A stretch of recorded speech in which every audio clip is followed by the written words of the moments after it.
Discussion करेंगे अब मईशत के ऊपर, इकोनॉमी के ऊपर। मेरे साथ मौजूद हैं, किसी तारुफ की मोहताज नहीं है, जफर मोती साहब। बहुत बहुत शुक्रिया जफर साहब।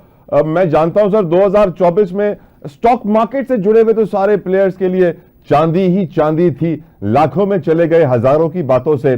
2025 में क्योंकि बहुत सारे ब्रोकर्स ये भी कह रहे थे कि 1 लाख क्या 2 लाख भी टच करेगी मार्केट। क्या आपको लगता है सर 2025 2 लाख का साल होगा? मुश्किल लगता है, लेकिन ये जरूर है कि पहले मैं हमेशा कहता हूँ लोगों के ओवर एंथुसियाज्म नहीं दिखाया करें। 1.25 लाख तो अराउंड द कॉर्नर लग रहा है, क्योंकि जो मार्केटें बंद हो रही हैं और कल से न्यू ईयर का होगा हैंगओवर के बाद, तो वो जो मार्केट खुलेगी तो जो इम्पैक्ट एंड ऑफ ईयर का है वो स्पिल ओवर होगा नए साल में भी, और 1.25 लाख अराउंड द कॉर्नर लग रहा है। जफर साहब 2024 इकोनॉमी के लिए आपकी नजर में कैसा रहा सर? देखिए, सबसे पहले मैं हर एक को यही कहता हूं कि जिस दिन हमने आईएमएफ से बात शुरू की और ये जो सर के ऊपर जो तलवार थी बैंकरप्सी की, जो किसी को समझ नहीं आ रही थी, सबसे बड़े बड़े तुरम खान नहीं समझ आ रहे थे कि अगर बैंकरप्सी हो गई तो क्या होगा, सैंक्शंस लग गए तो क्या होगा, तो उससे हम दूर हुए। फिर ये है कि इकोनॉमिक इंडिकेशंस थोड़े थोड़े टर्न अराउंड के, वो जो ये जो आजकल गाड़ियां रेंट पर नहीं आती हैं कि भाई, तो वो दिखाते हैं मैप के यूं गाड़ी टर्न हो रही है और यूं गाड़ी टर्न हो रही है, तो थोड़ा टर्न हुआ। फिर ये हुआ कि इंडिकेशंस को देखते हुए और एसआईएफसी के काम पर और हम जो बिजनेस एज यूजुअल पर आए, तो उसका फायदा ये हुआ कि लोगों ने कहा कि भाई अब कुछ बेहतरी आएगी। और वो बेहतरी में सबसे बड़ी बेहतरी तो ये आई कि औरंगजेब जैसे बंदे को लाया गया जो वेरी प्रोफेशनल है, उनको लाया गया कि भाई वो सब हैंडल करो, आईएमएफ से निगोशिएशन भी बदतमीजी के बगैर, और ये अपना कर्जा लो लॉन्गर टर्म के लिए और बिगर, तो वो शुरू हो गया।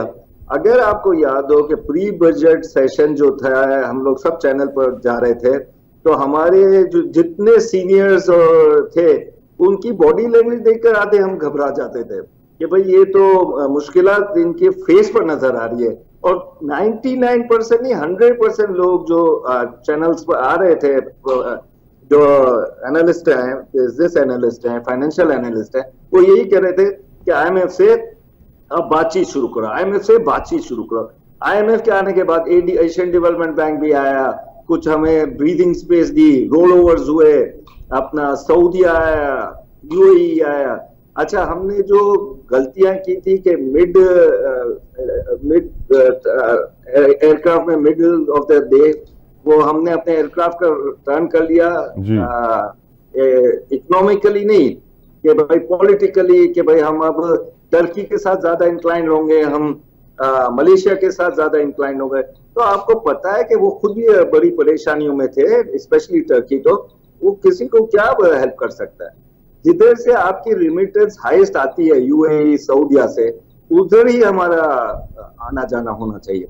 इन्वेस्टमेंट जफर साहब, इन्वेस्टमेंट क्लाइमेट कैसा रहा? क्योंकि हमने पीआईए की निजकारी का अमल देखा, बड़ी हमारी जिल्लत हुई। मैं कहता हूं 85 अरब एक्सपेक्ट कर रहे थे, 10 अरब की बोली आई, $2 करोड़ तो हमने मुशीरों में बांट दिए, $10 मिलियन अभी दिए, $10 मिलियन पहले 16 में भी दिए थे। आज पीआईए का सीईओ कह रहे हैं सर कि हमारे 34 जहाजों में से अगले 6 महीनों में 24 जहाज चल रहे होंगे।